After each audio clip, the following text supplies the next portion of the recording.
Halo guys, gimana kabarnya? Semoga sehat selalu dan dimudahkan rezekinya.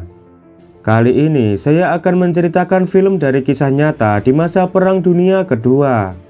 Oke guys, tanpa berlama-lama langsung saja kita ke alur filmnya.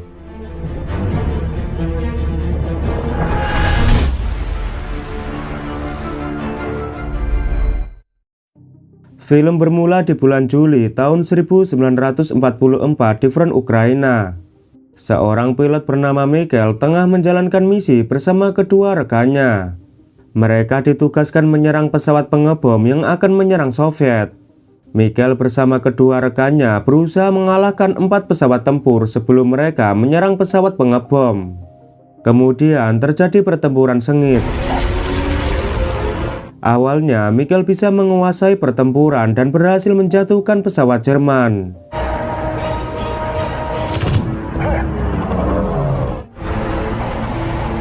Tapi sayangnya, salah satu temannya ditembak jatuh, sehingga Mikhail dikejar-kejar oleh 2 pesawat musuh.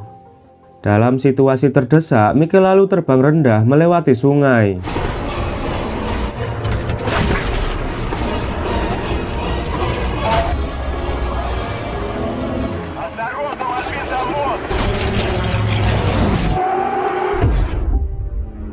Dengan keahliannya, Mikhail mampu mengecoh musuh yang terus memburunya.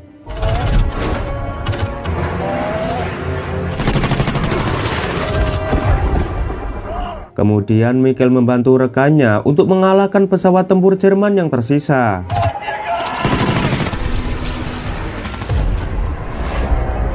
Dan akhirnya mereka berhasil menghancurkan pesawat pengawal. Dan setelah itu mereka berdua harus menyerang pesawat pengebom.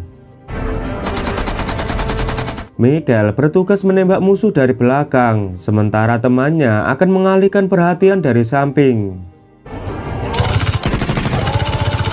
Strategi mereka pun berjalan dengan sempurna, namun sialnya pesawat Mikhail malah terkena serpihan pesawat Jerman. Dengan terpaksa, Mikhail harus melompat keluar untuk menyelamatkan diri. Mikhail pun berhasil mendarat dengan selamat. Tapi sialnya Mikhail jatuh di daerah kekuasaan Jerman.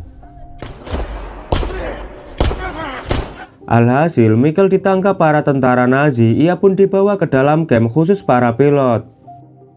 Sebulan kemudian, tepatnya 15 Agustus, semua pilot tahanan dikumpulkan di sebuah ruangan. Namun di sana Mikhail sangat terkejut ketika dia bertemu Kolya, sahabatnya yang telah membelot kepada Nazi. Kolya menawarkan kesempatan untuk bergabung menjadi pilot Nazi dengan jaminan para pilot Rusia akan mendapat kehidupan yang lebih baik. Если вы примете мое предложение, вы... На сегодня это все. Все свободны. Setelah semuanya pergi, Kolya dan Mikhail berpelukan. Понимаешь, что таких совпадений не бывает. Mikhail tak menyangka jika Kolya masih hidup. Bahkan ayah Kolya sangat terpukul setelah mendengar kematian putranya. Karena selama ini ia mengira bahwa Kolya mati di medan perang. Namun Kolya meminta Mikhail merahasiakan hal ini. Bersama Nazi, dia merasa lebih dihargai dan sekarang dia memiliki kehidupan yang lebih baik. Namun Mikhail sangat menyayangkan keputusan Kolya yang mengkhianati negaranya. Sebelum pergi, Kolya mengatakan jika Mikhail mau bergabung bersama Nazi, maka atasannya akan memberikan jabatan. Namun penawaran itu tidak membuat Mikhail goyah sedikit pun. Malam harinya dia berusaha kabur dari penjara. Namun sialnya pelariannya ketahuan oleh para penjaga. Sebagai sahabat, Kolya berusaha menangkapnya dengan baik-baik. Bahkan dia melarang penjaga supaya tidak melepaskan tembakan. Kolya berjanji akan membawa Mikhail agar tidak dihukum atas tindakannya. Mikhail yang memiliki jiwa patriotisme tidak akan menyerah begitu saja. Karena sampai mati pun ia tetap akan membela negaranya.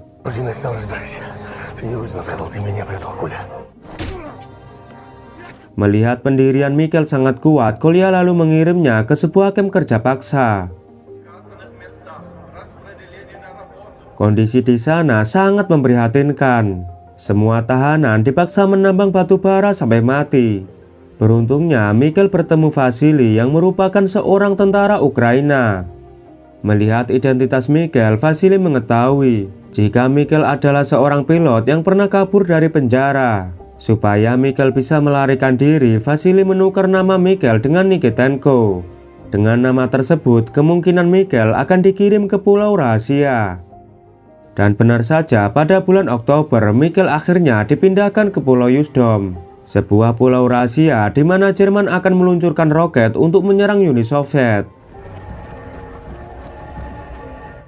Sesampainya di sana, Michael berkenalan dengan Fatih yang ribut dengan para tahanan hanya karena sebuah roti usang. Para tahanan kemudian ditempatkan di sebuah barak untuk beristirahat.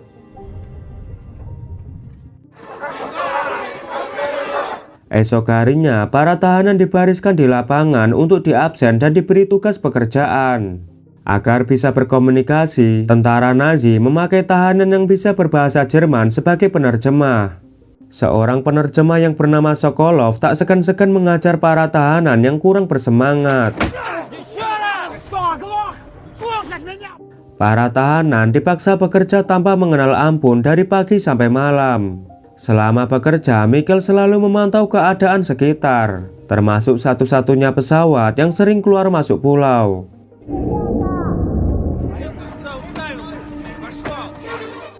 Malamnya, para tahanan dikumpulkan untuk diabsen. Mereka pun melihat roket Jerman yang diluncurkan untuk menyerang Moskow. Namun sialnya, roket itu gagal meluncur dan malah jatuh ke arah para tahanan. Akibat ledakan roket, banyak para tahanan menjadi korban. Para tahanan yang terluka segera dibawa ke klinik untuk mendapat perawatan medis. Sementara yang sudah sekarat, mereka dianggap sudah mati dan digeletakkan begitu saja. Namun sayangnya, Fatih juga menjadi korban. Michael berusaha mencari pertolongan kepada penjaga untuk membawanya ke klinik. Selama semalaman, Fatih hanya dibiarkan tanpa mendapat perawatan. Keesokan harinya, Michael kembali datang untuk memeriksa keadaan Fatih. Dalam kondisi yang sekarat, Fatih meminta Michael mencari seseorang yang bernama Korsa. Dia ingin Michael menggantikan posisinya yang akan ikut melarikan diri. Setelah itu, Fatih mengembuskan nafas terakhirnya.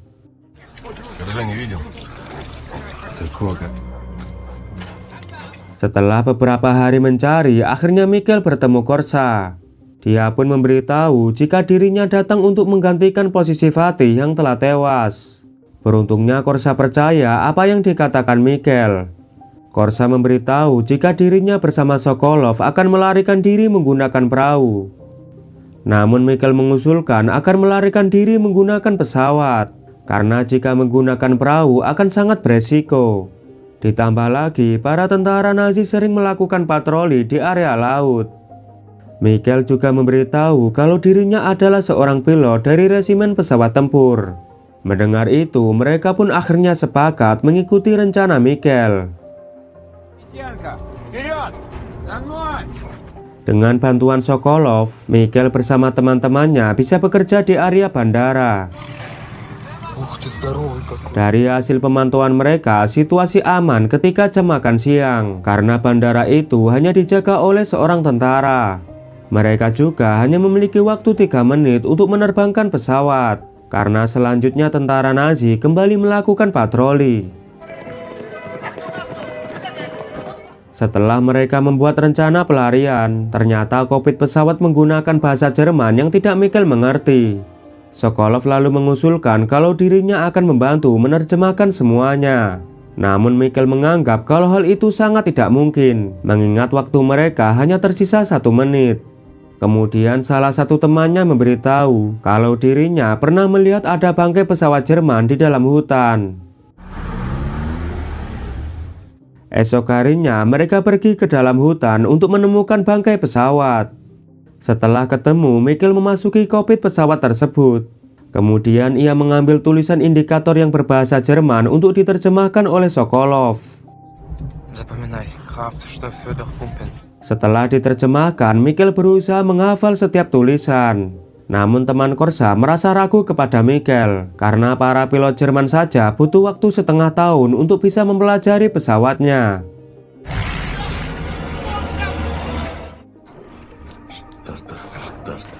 Beberapa hari kemudian, Mikhail bersama teman-temannya mulai beraksi. Korsa bertugas sebagai eksekutor, sementara Sokolov akan mengalihkan perhatian. Ketika Korsa akan membunuh penjaga dan tiba-tiba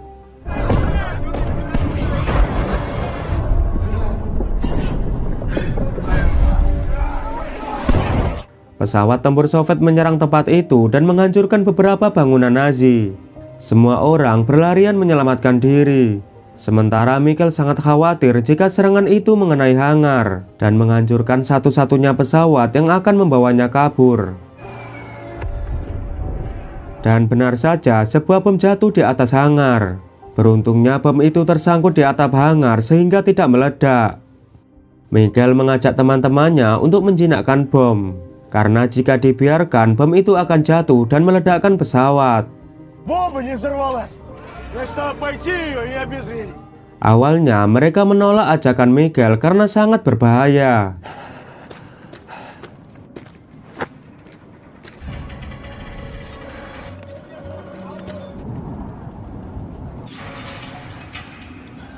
Saat Mikhail menjinakkan bom dan tiba-tiba dengan susah payah Mikhail berusaha menahannya. Melihat Mikhail kerepotan, Korsa lalu membantunya dan mengikuti arahan Mikhail.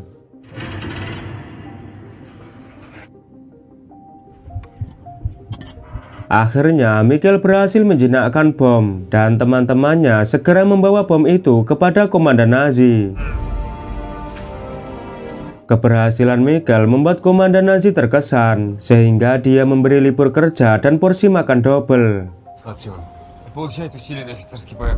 Ketika Mikhail akan beristirahat, namun seorang tahanan menganggap Mikhail sebagai pengkhianat karena rela mempertaruhkan nyawa demi mengamankan pesawat musuh. Mendengar itu, Mikhail langsung tak terima dan mereka pun berkelahi. Sampai tahanan tersebut harus mati di tangan Mikhail.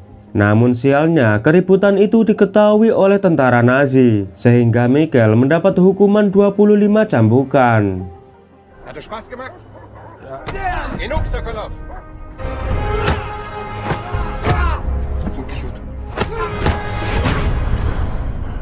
Esok harinya, Mikhail harus tetap bekerja, walau tubuhnya merasa kesakitan dan sudah kehabisan tenaga.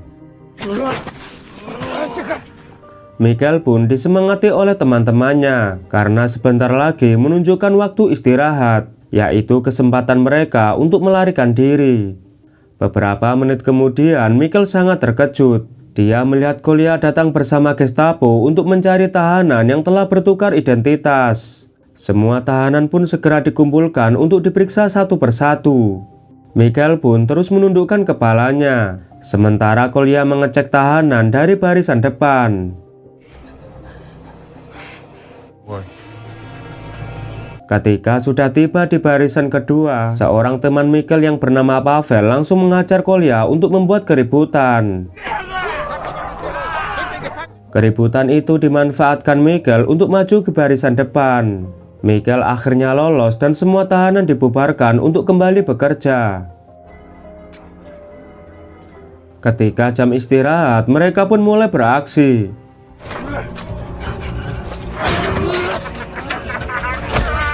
Setelah mereka melumpuhkan penjaga, tanpa buang waktu lama, Mikhail bersama teman-temannya segera menuju ke hangar. Dengan sisa tenaganya, Mikhail berusaha menyalakan pesawat, tapi sialnya pesawat tersebut tak bisa dinyalakan. Setelah diperiksa, ternyata pesawat tersebut harus menggunakan aki agar bisa menyala. Semua teman-temannya pun cepat membantu Mikhail. Sampai akhirnya pesawat itu berhasil dinyalakan.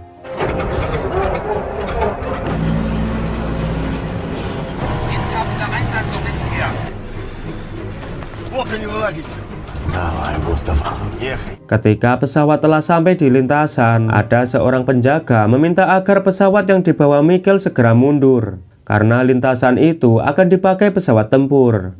Dan benar saja, ada dua pesawat tempur mendarat di lintasan. Kemudian Mikhail melajukan pesawat dengan kecepatan penuh. Namun tiba-tiba Michael kesulitan mengendalikan pesawat karena ternyata ekor pesawat tidak stabil.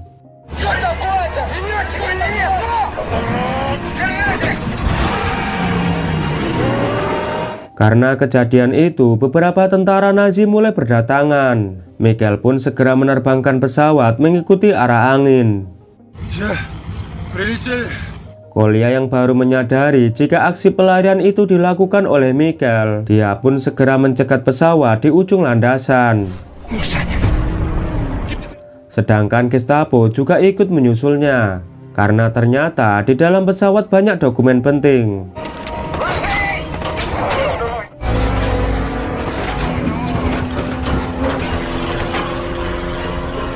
Dengan bantuan teman-temannya, Michael berhasil menerbangkan pesawat.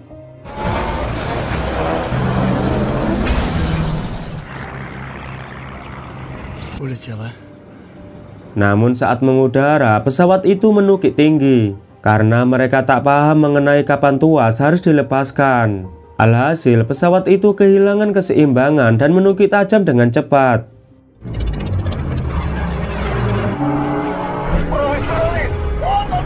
Dalam situasi genting, Michael teringat perkataan Kolya mengenai tuas pengatur ketinggian yang tersembunyi di samping kursi pilot. Michael pun segera mengatur tuas tersebut sehingga pesawat bisa kembali dikendalikan. Awalnya, penerbangan mereka berjalan dengan lancar. Namun tak lama kemudian, Kolya menghubungi mereka lewat radio.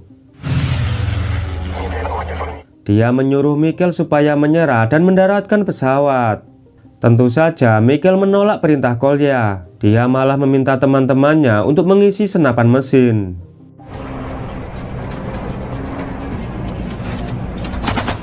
Kolya yang sudah kehilangan kesabaran mulai melancarkan serangan.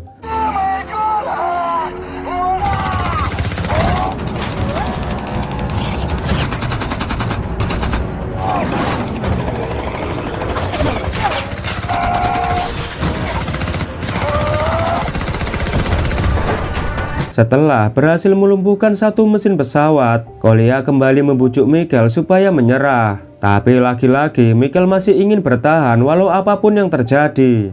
Mendengar itu, Kolya sangat kesal dan berniat menjatuhkan pesawat Michael. Ketika Kolya kehabisan amunisi, Korsa langsung menyerang balik dan berhasil membuat pesawat Kolya mengalami kerusakan. Kini giliran Michael menyuruh Kolya supaya menyerah karena mereka akan segera memasuki wilayah Soviet. Namun Kolya menolak. Ia merasa sudah tak ada harapan lagi untuk kembali. Dia juga tak ingin ayahnya mengetahui jika dirinya bergabung kepada Nazi. Karena sudah terlanjur malu, Kolya nekat menabrakkan roda pesawatnya di atas pesawat Michael.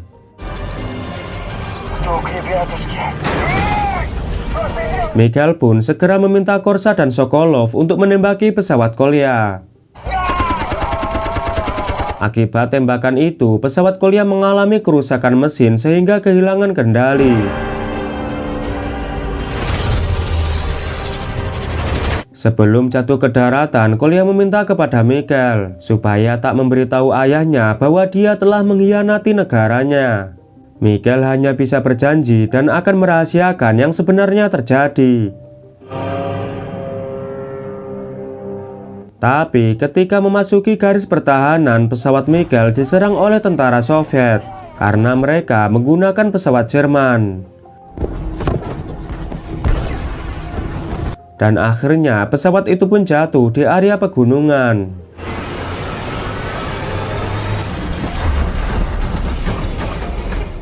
Beruntungnya Michael dan semua teman-temannya berhasil selamat. Ketika tentara Soviet datang, Michael langsung memberitahu kalau dirinya adalah pilot pesawat tempur Angkatan Udara Uni Soviet. Para tahanan yang berhasil kabur mendapat perawatan medis. Mereka pun dikunjungi oleh para petinggi militer. Michael lalu menjelaskan keberadaan Pulau Yuzhdom, yaitu sebuah pulau yang digunakan Jerman untuk meluncurkan roket dan menyerang Uni Soviet. Seorang jenderal lalu mengucapkan terima kasih. Dia pun berjanji akan memberi Michael medali penghargaan. Berkat informasi dari Michael, pihak Soviet langsung menyerang Pulau Usedom. Kemudian scene beralih pada tahun 1957 di Rusia. Semua orang berkumpul di jalan merayakan Hari Buruh Internasional. Di sana, Michael juga meramaikan acara tersebut bersama keluarganya. Saat menaiki sebuah bus, ia bertemu dengan Gregory yang merupakan ayahnya Kolya. Tapi Gregory malah menghina Michael. Dia menganggap bahwa Michael seorang pengkhianat negara, tak seperti putranya yang rela mati di medan perang sebagai pahlawan. Meski menerima hinaan, Michael masih bersabar dan tetap menjaga rahasia Kolya. Karena Michael telah berjanji akan menjaga nama Kolya di mata ayahnya dan juga negaranya. Dan film pun berakhir. Oke guys, terima kasih sudah menonton film ini sampai selesai. Jangan lupa klik tombol like, subscribe, dan aktifkan loncengnya. Kalau sudah, saya ucapkan terima kasih dan sampai jumpa di video selanjutnya.